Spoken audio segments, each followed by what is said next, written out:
Every time Jaylon Johnson talks, we want to listen. And he's thoughtful. He takes time to answer these questions. A lot of times you see him repeat the question back to himself to kind of think about exactly how he wants to answer it. But he's not afraid to talk a big game too when it's the right time. And he had a ton of questions today about expectations, about the strength of the secondary, a lot about Caleb Williams too, which I thought he answered quite truthfully too. Like at some point, man, I'm just playing defense. The Caleb Go ahead, questions Carm. today, I just want to say the Caleb questions today were a little bit off. Like, how do you think Caleb's doing on going through his progressions? I have no idea. I play cornerback. I don't. I'm not qualified to answer that question. Nor, by the way, are we doing anything close that I could even analyze it at this point. And we had our practice today was like a minute and a half. Right? Like what? Yeah. I mean it. Anyway, go ahead. No, I'm with you on that. But he did say this when it came to the confidence of the Bears secondary and the defensive backs room. He said, there's no room that's more confident than our room.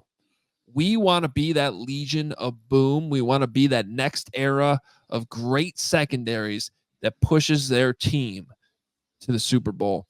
That was part of a longer quote too, where he was just saying, like, you look at teams that win the Super Bowl and they almost all have strong secondaries.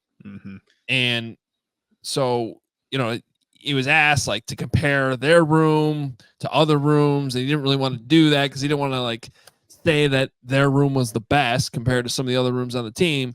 But he was not shy about saying we are the most confident room and probably the most vocal room. And that I think that I would agree with that. Maybe the wide receivers would challenge that a little bit, which is why I think it's going to be fun when they go up against each other. But look, I still think we need to see it, which, by the way, is another quote that Jaylon Johnson had today because he was asked a lot about the expectations. And he was basically like, I'm tired of having people, or he said, I'm tired of just having upside and having potential. I want to be in a position where we actually go out there and are that. So, that even applies to this other quote about him saying that he thinks they're a Super Bowl caliber secondary. I certainly think that, if you were to say, where are the Bears Super Bowl strong, I would put their secondary in the conversation. I still think they need to take that next step and come together completely. They're still very young, but on paper, it's up there. Do you agree with that, Nick? Super Bowl secondary?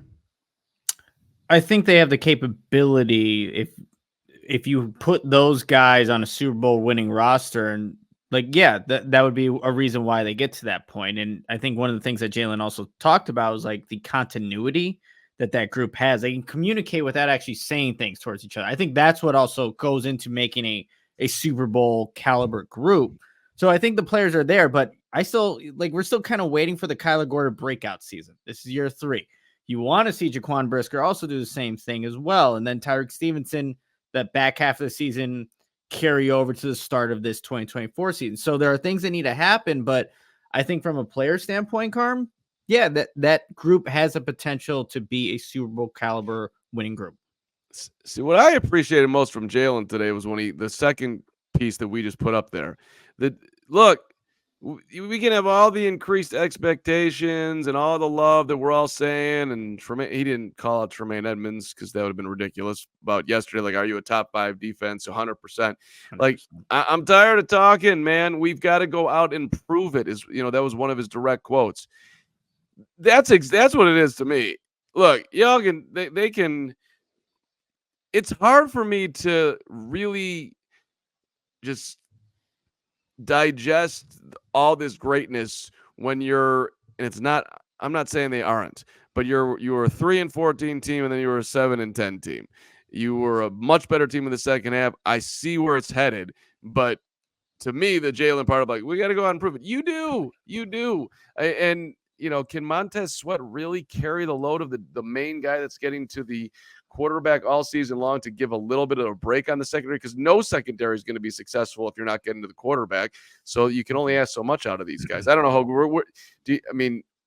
Are you looking at any other part of this defense as being elite? Because the secondary is not going to be elite if just on their own. That's nearly impossible to do. Well, and that's kind of where I wanted to go with this is to sort of, and let's just start with the defense, I guess, is look at almost like visually in your head. Like when I asked you, can you see this secondary playing? I'm not saying the whole team, just the secondary. Can you envision in your head those players? There's no fly zone thing. Can you see Jaquan Brisker doing that no fly zone thing in New Orleans in February? Because I can. With that position group, I can. But then the question becomes, what about the defensive line? Since you went there, Carm, let's talk about that. I mean, can you see that with this D line? Yeah, I'm with Nick on the shaking the head no for those of you in the audio space. Like I think they're better. I'm excited to see what's coming. Super excited about what's coming from Gervon Dexter Sr., hopefully, but I'm also skeptical. Can he really make that big of a leap? I have no idea. I got to see it on the field. I mean, Jaylon said that again today. Like, I mean, I asked him when he left me. I'm like, so you impressed with anybody in shape out there? And he's like, I mean, he just looked at me like cross-eyed. He's like, dude, I don't get excited about people getting in shape. I get excited about Sundays. And that's kind of like, I just think that's how it is. Like, yeah. I mean, sure, I could be excited about Montez and Gervon and maybe even DeMarcus Walker will have a big year this year or a better year. I don't know.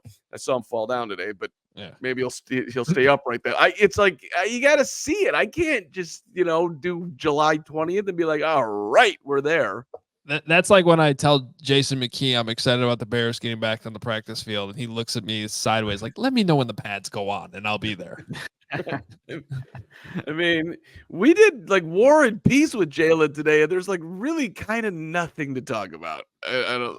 Well, okay, so I think we're all in agreement though that D line is a work in progress, and they have pieces. They at least a piece. Montez Sweat is a blue player for me, and a guy that you could see playing in the Super Bowl. I think the rest needs to be put together there.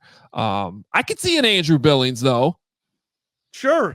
Playing on a Super Bowl caliber D line, but it takes Gervon Dexter, really, and we're going to talk a little bit more about Dex here probably in the next segment.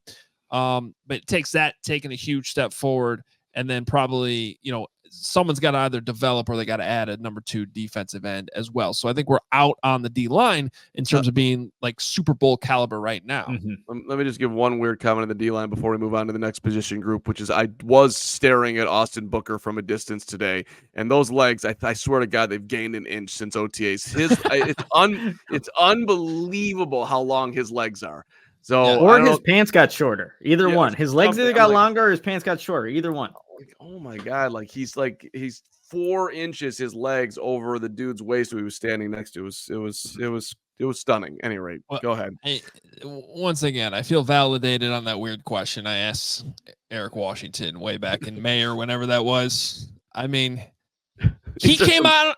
Austin Booker was in our studio. Like, yeah, I've always had legs like that. My torso's short. I got long legs. I mean, what I got to deal with. We all silly like the mayor.